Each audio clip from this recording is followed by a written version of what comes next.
So the DA seems to have, I think, softened its approach on policy disputes within the GNU.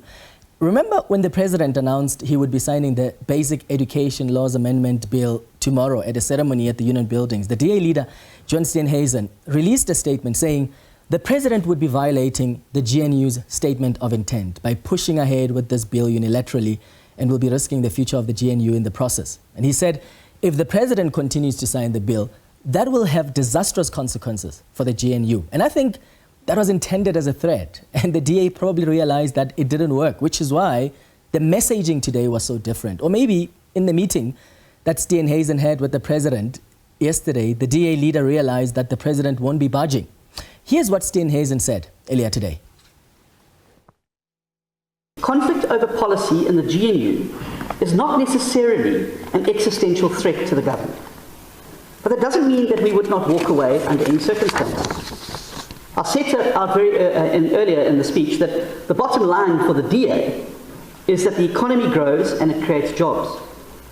If the GNU cannot or won't do that, then there's frankly no point being part of it. Indeed, if the ANC insists on taking down the country down the path to economic ruin, it would be our patriotic duty to leave the government and to use our position in Parliament then, our 22%, to stop the slide into catastrophe. That's what John Steenhuisen said earlier today. Remember what the president's spokesperson, Vincent Magwenya, said yesterday. He said, it's wrong to threaten the stability of the GNU every time that there is a dispute. And today, Steenhuisen even admitted that policy conflict isn't an existential threat. He said it's normal, especially in a coalition of this size. He even indicated that not every GNU disagreement needs to be met with headlines of, oh, the GNU is coming to an end. And yet, he is the one that did so yesterday when Ramaphosa announced that he will sign the bill. He released a statement saying, if you go ahead with signing this bill, this will have disastrous consequences for the GNU. Here's what else he had to say earlier. I want to be very, very clear about something. With 22% of the vote, the DA cannot get everything at once inside the government. It would be undemocratic if we were to do so.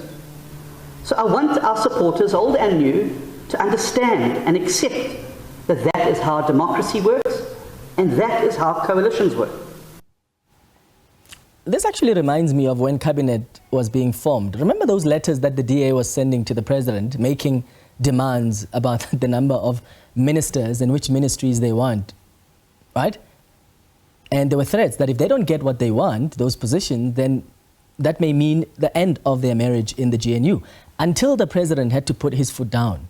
Remember that scathing letter that he wrote to Steenhuisen?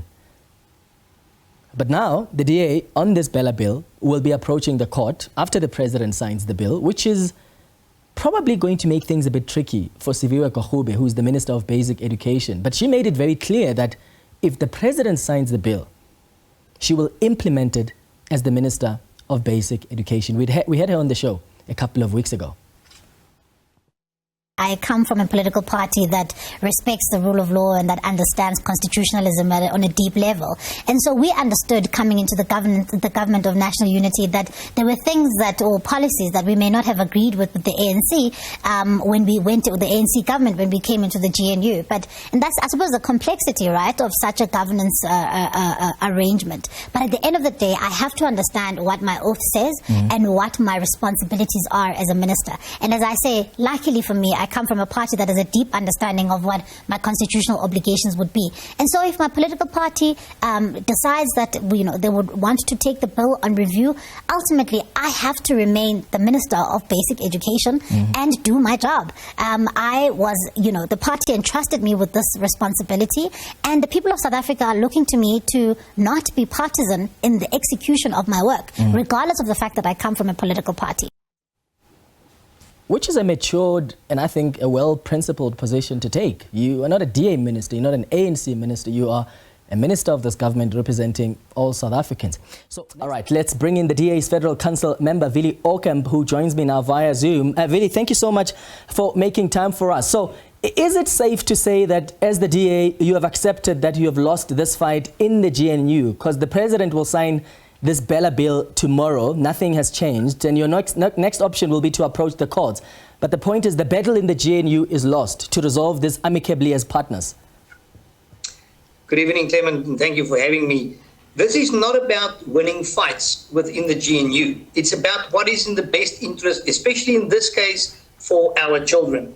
This is the Basic Education Law Amendment Bill, and it's got severe impact on children out there. So I think it is not correct to see this as who's going to be the first people to blink within the Government of National Unity. And just to make a statement, I think it is very important that the President and everybody else out there realize that the ANC does not have a full-out majority anymore. They have received 40% in this election, and they must work and cooperate with their partners within this GNU. Otherwise, in the future, they might battle to get things through. This bill has been agreed by Parliament before the elections and before the formation of this Government of National Unity. But there will be other bills in the future where the ANC will need its Government of National Unity partners. And we must therefore handle each other with respect. If you go and you look at the agreement that was signed, the statement of intent, in clause 19.3 of that statement, it was clearly made to everybody that there must be sufficient consensus on all matters within the GNU. Now, it is very clear that there are not sufficient consensus when it comes to this matter. Secondly, it was said that should there be disputes, there will be a dispute resolution mechanism that must be put in place to handle disputes that might be there. That did also not happen in this instance. So we believe that firstly, the dispute resolution mechanism should have been put in place so that we as members of this GNU could have ironed this out with each other and then hopefully persuade the President to send this back to the National Assembly due to constitutionality issues that we've got with this bill. Yeah, which you've already done, because even Siviwe Kwagube has sent letters to the President. The DA has tried to say to the President, send it back to Parliament, but clearly the President has decided that it is in fact going to pass constitutional muster. Why did John Steenhuisen, though, make threats that if the President signs the bill, it will have disastrous consequences for the GNU, only to admit today that not every policy conflict is an existential threat to the GNU? I think we must first make it very clear that it was not a threat to leave the GNU. I think the person that is putting the GNU at risk at this moment is the President by unilaterally signing this when there are agreements in place that makes provision for sufficient consensus, firstly, and secondly, for a dispute resolution mechanism, which he did not follow in this regard. So I think it is the President that is showing a disregard and disrespect to his partners within this Government of National Unity. What can happen in an instance like this, and this is very clear, although we do not want to litigate against our partner in this GNU, we will be left with no other choice than to litigate and take this matter to the Constitutional Court. And that is also one of the actions that Mr. Steenhuisen spoke about from day one on this. Yeah, and I mean, it's the Bela Bill now. Next up will be the NHI. Are you going to make the same threats or even, suggest that you will go to the courts? Because it doesn't look like that dispute resolution mechanism that's supposed to resolve your differences actually works. Has it even been established? It has not. That is the problem, and that is what we are saying here. In terms of the agreement that is there, it should have been established and it should have been able to handle matters like this. But the ANC and the President showed a disregard for the agreement that they've signed. And that is a threat to this Government of National Unity. Going forward, we must be able to know that we can trust our partners within this GNU. And if they show disregard, like they are doing here now, we must prevent it from happening in the future. And that is why we believe that this thing should be not be pushed through tomorrow, but it should be delayed so that the views of all the parties in this GNU can be taken into consideration and that there can be a show of faith from the President's side, because he is the one that is dropping the GNU with regards to showing that they trust him and that he wants to have their inputs as well. But if you're so convinced, as the DA, that the President is violating the GNU's statement of intent by pushing ahead with this Bela Bill unilaterally, why are you then still staying in the GNU? Clement, can you just imagine what the alternative to this current GNU is? The alternative to this GNU is having a government with the ANC, the EFF of Julius Malema, and the MK party of Jacob Zuma. Go and have a look at the members of parliament that MK has now incorporated into parliament. The likes of Brian Molefe, Lucky Montana. It is all people that has been implicated in the Zondo report. Having those people in charge will be a disaster for South Africa. So the Democratic Alliance, we are the mature adults in this room, staying calm and trying to protect this GNU. Yeah. This GNU must be protected at all costs. The alternative is too bad. And can you imagine what will happen with something like language rights that we've got a problem and an issue within this bill if somebody like Jacob Zuma or Julius Malema is in cabinet and can have a say about that? Afrikaans language rights and other home language rights will be trampled upon. It will be the end of that, and that cannot be allowed. So we've got to be mind over matter and take this GNU forward. But Willie, isn't the reality here that you as the DA are now in power? You've actually tasted power, and it's going to be difficult for you to let it go. But you want to appear to be fighting from within, at least to your constituency, that you promised that you will fight the Bela Bill and the NHI within the GNU, so that they, sort of understand that we are getting into bed with the ANC to fight these things from within as well. The same party, by the way, that you have always said is corrupt and you would never work with. I mean, Helen Ziller told me on the show that the Bela Bill and the NHI are non-negotiable for the DA. In fact, she described them as red lines. She said DA negotiators made it very clear to the ANC that this is a red line for us. And yet here you are as the DA. These policies are going ahead and you are staying in the GNU. Clement, firstly, the DA is very used to having power. We've been running the Western Cape now for more than a decade. Oh, you're at national level now. It's one thing to run one provincial government. It's another to actually have most of your leaders represented at national level in cabinet. That is definitely not what it is about, to have people in positions. Go and have a look at the track record of where the DA governs, whether it's provincial or whether it's on local government. We've made a substantive difference to the lives of people. And that is why we are in this GNU, to make a difference to the lives of people. People did not by chance stop voting for the ANC. They lost their confidence in the ANC. And they gave the DA a clear vote of 22% of the votes in South Africa, relying and knowing that the DA do a good job where we govern. So that is what we must concentrate on.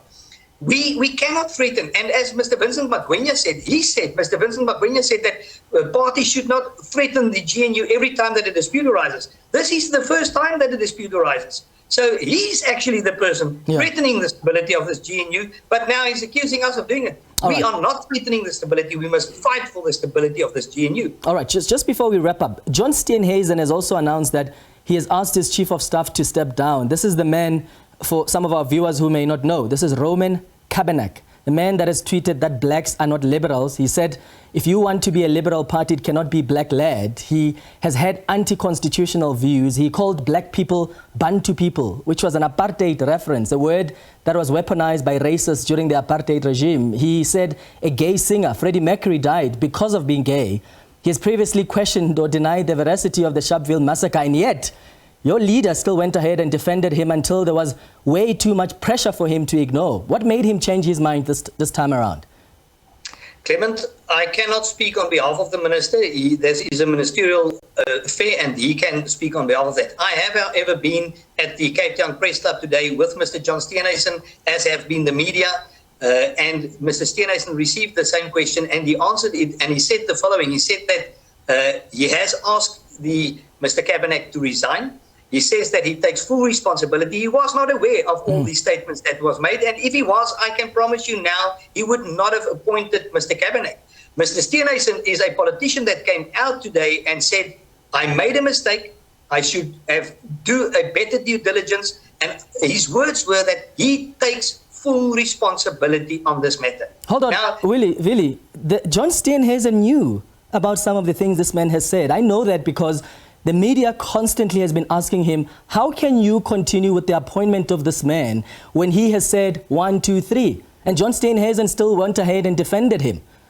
So it's not true that he didn't know some of these comments. And I think we can't allow that excuse to consistently be used, because even with Ronaldo Gous, it was a similar thing where John Steenhuisen defends him, and then there's more clips that emerge. Some of the clips the DA clearly must have been aware of, and then that's when the DA wants to act on the matter as if they have never heard, and they have never even heard from journalists, that these are the people and these are the comments that they have made. Clement, as far as I'm aware, these allegations came to light about 2 weeks ago. I might be mistaken, but it was way after the minister appointed this person. But I would again like to refer you to the minister. This is a ministerial matter. It is not a DA matter.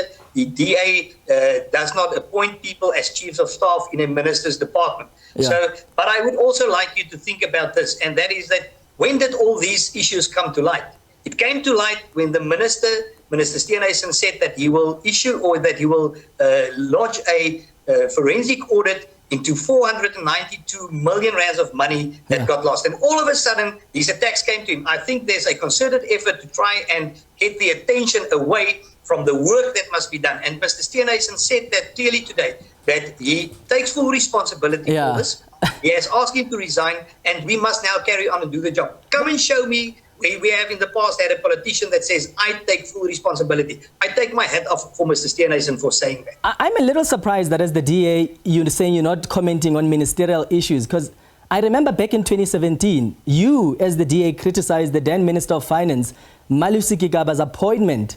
I think it was Professor Chris Malikani, if I'm not mistaken. It was his economic advisor. Bear in mind, that's a ministerial issue, and yet you as the DA, you call that special advisor controversial. You are questioning the views that he has shared in the past and how he has said we can radically transform the economy. So in the past, you've always been comfortable with commenting on the ANC ministers' ministerial affairs.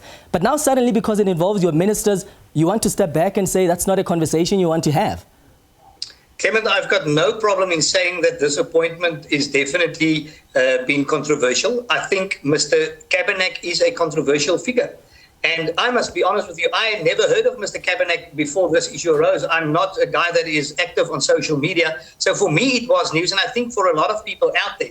But we do not shy away of saying whether something is controversial or not. Why we are referring this to the minister is that it is the minister that knows what the job description is of this person, what he expects of this person. This is a chief of staff. It's not an advisor on a matter. You cannot have an advisor on a matter that knows nothing about that matter. This is a chief of staff position that is an internal position within the ministry, and therefore the minister can much better reply to that than I would be able to. Yeah, I suppose the point I was trying to make is that just the lack of consistency sometimes. I mean, there's the DA member of the provincial legislature, Henriette Van Heesteen, who has been struck off the roll by the legal council and suspended by the Legal Practice Council. He was busy serving as a lawmaker in the Northwest Legislature. Why is that the case? When you held the same views you held about John Steenhuisen? I cannot comment on that because I'm not aware of that. I will go and look up on that. So unfortunately, I cannot comment on that. My producers told me that they got in touch with you 2 weeks ago. You told them that the matter is being investigated by the DA legal federal position. That's what you told the producers. So how do you not know about the matter?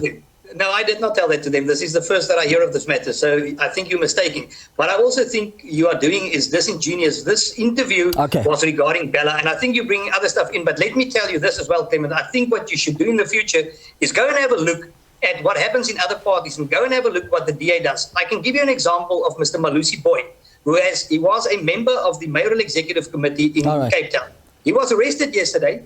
What did the DA do when those allegations came to light? We immediately suspended that person. We instituted disciplinary action against him. The mayor of Cape Town, Mr. Jordan Lewis, fired him as a member of his mayoral executive committee.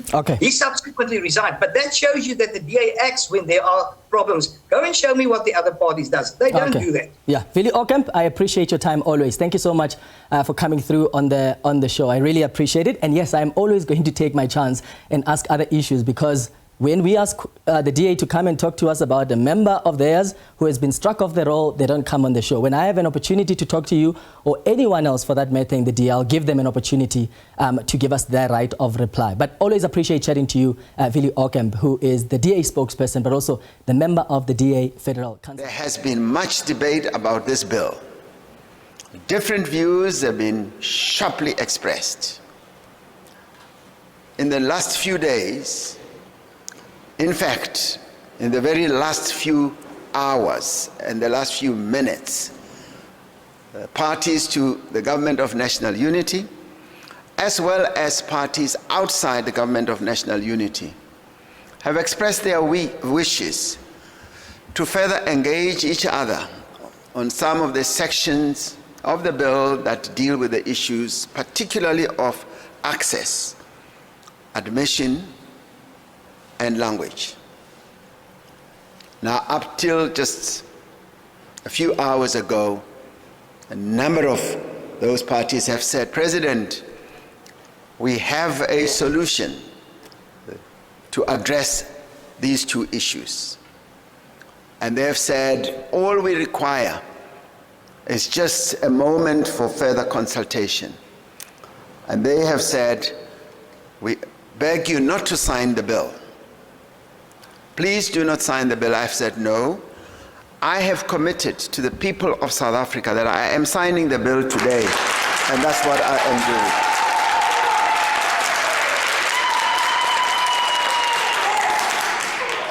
I can see you're very excited. Now, that's what I've said.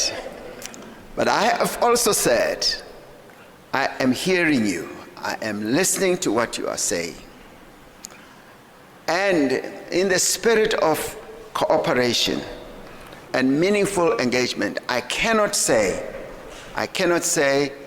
no to engagement even at this late hour. I cannot say that. I have to say, if you do believe that these challenges can be resolved, I am going to do the following. I am going to sign the bill to give a clear message to the people of South Africa that we are proceeding with the transformation of our education system. However, as president, I'm prepared to open a window for consultation for a limited period on two clauses. And I've therefore decided that having signed the bill must now proceed to be implemented, and I'm glad that the Minister of Basic Education has clearly said that once signed, this becomes the law of the Republic, and the department, meaning herself, the Deputy Minister, and the department will go ahead and implement. The date of implementation, of course, the commencement to implement is a date that needs to be set. So implementation on signing should start immediately. However, I have said as president, I am willing to allow those who do believe that a solution will be found to the two clauses that they believe they have solutions for, to give them the opportunity. So I've decided to delay the implementation for clauses 4 and 5 of the bill by a period of 3 months. The rest of the act is implemented immediately. For 3 months, I allow 4 and 5 to have those engagements. This will give the parties time to deliberate on these issues and make proposals on how the different views may be accommodated. Should the parties not be able to agree, I want to make this clear, should the parties not be able to agree on an approach, then we will proceed with the full implementation of all the parts of the bill within a 3-month period. So in making this decision, I am drawing on a tradition of engagement that goes back many years, including the drafting of our new constitution. At the time of the drafting of the new constitution, we had to resolve seemingly intricable differences that had occurred over issues such as the right to strike, language, education, and land. Now, education revolved around language as well. And in doing so, we were able to give each other time to finalize. And on these matters, we were able to find each other. And I believe that this can happen again. The approaches that have been made on this have come from the political parties in the GNU themselves, and I have decided that I'd like to give them the opportunity for 3 months to have those discussions and bring a report back to me. Should the report indicate that there is a solution that they have found, the various processes will ensue. If a solution has not been found, as they put their clever minds together, then the implementation of this bill will continue as passed by the legislature. Whatever our disagreements, we all seek a better, a more efficient, and a more equitable education system that best serves the children of South Africa. Now, this, I believe, is the best possible option. What it does, it gives those who have views, who have solutions, even at the late hour, to be able to come forward with solutions. Now, I'd like all of us to be open-minded, to enter this period, 3-month period, with a great deal of confidence that solution will be found. And in many ways, it will put pressure on everyone to find a solution. But I must make it clear, if a solution is not found, the law stands as I will have signed it today. That will be the law of the Republic.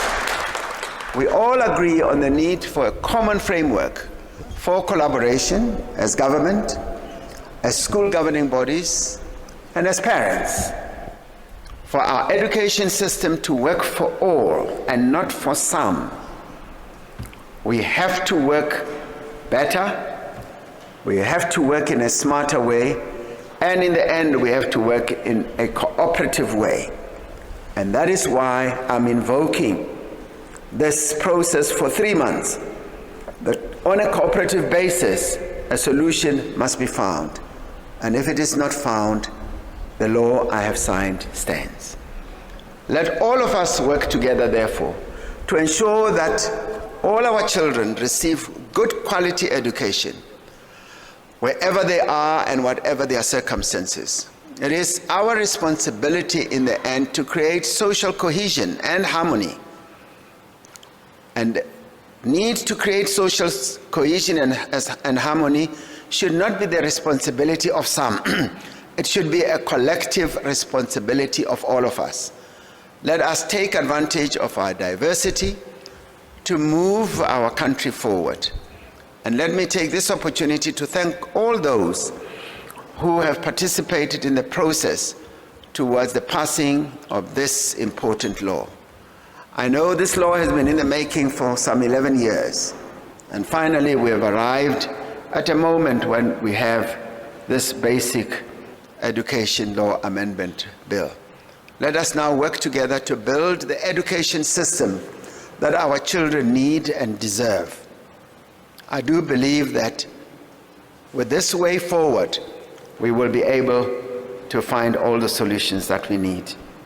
I am now ready, prepared, willing, able, and positive to sign this law. Thank you.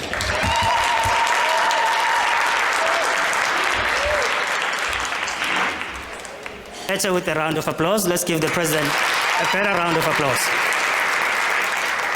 Thank you very much, Mr. President. We will now proceed with the signing of the bill. Before you put pen to paper, sir, I'd like to invite the following stakeholders to be close to the main table as you sign. Premier Lesufi, please join the President and the Deputy Minister. The Director General from the Department of Basic Education. I would like also extend an invitation to the embassies to please join the President with the Deputy Minister and the Premier and the DG as he prepares to sign the bill.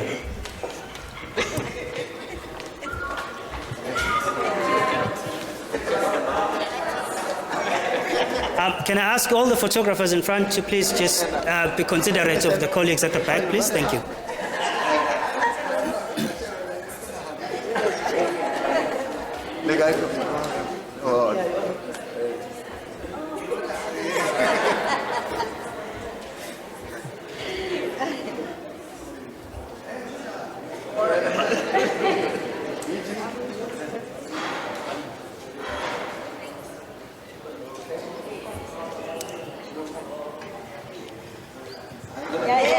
You can proceed, Mr. President, and sign.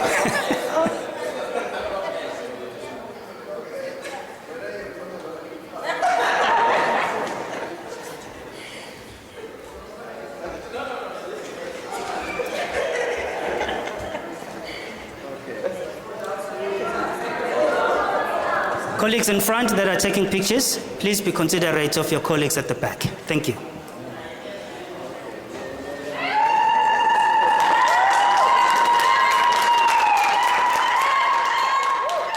A round of applause, please. Signed, sealed, and delivered at the signing of the Basic Education Laws Amendment Bill. Bela Bill, as you can see there with the MECs as well as the various stakeholders as well that have been invited to join the President for the signing of this Bela Bill. And what we're told is that this bill seeks to amend sections of the SA Schools Act of 1996. This was to respond to administrative challenges facing schools and to continue with the transformation agenda. Let's take you back and listen in on the program. Seems like there's something happening there.